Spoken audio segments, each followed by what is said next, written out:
let's take a look at what's going on outside right now. There's actually not too much happening locally, but we do have a storm system that's affecting the eastern seaboard, especially the Carolinas, parts of Georgia.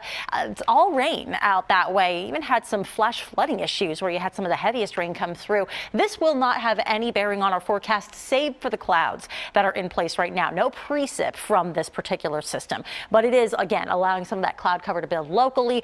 And then this gets out of here, and we are going to stay on the chilly side, looking ahead to the solstice for tomorrow and ushering in winter officially. At the wide zoom, it's pretty quiet across the midsection, at least of the U.S., but there's some snow breaking out across Montana, North Dakota, and even across the Canadian border, and that even extends all the way back into parts of Nevada and California. So let's talk about what comes our way into the upcoming weekend, then we'll look at the rest of the nation when it comes to travel. So we do have a new system that's going to be getting its act together. It's not visible just yet, but there will be an area of low pressure off to our south and west. That helps a warm front to lift into our region come Friday and into Saturday. So we're rebounding by that point with the potential of some rain showers as early as Friday night, but especially through Saturday. Notice, though, that off to the north and west, pretty far to the north and west. So you'd be talking Erie, for example, central Ohio, upstate New York. That's where the coldest air will be placed, and that's where you're likeliest to see some ice or some snow. For us, this is just a rain producer because it's just too warm.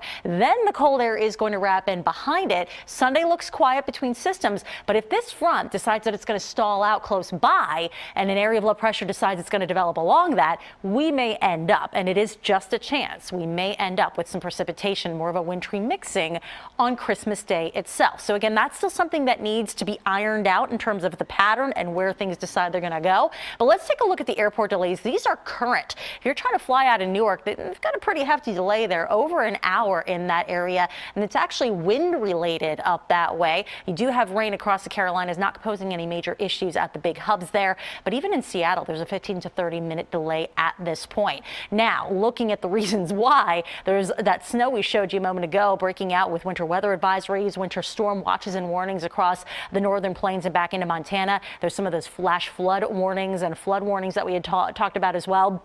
None of that's impacting us. We do have the wind speeds, though, that go along with what we're finding when it comes to the delays out at LaGuardia and Newark, because these winds are definitely noticeable. When that wind blows, it also adds a chill to the air because it's coming basically out of the northwest. So that will continue for the rest of the day, adding a little hint of a wind chill, but it's overall still a pretty quiet couple of days here before that next storm comes along. Again, that warm front Friday into Saturday. So for now, we're kind of hovering into the upper 40s. We actually have already since seen our daytime high here. It actually happened before the sun even came up. It was so warm this morning. Later tonight, though, the temperatures get a dose of reality. We bottom out to below freezing.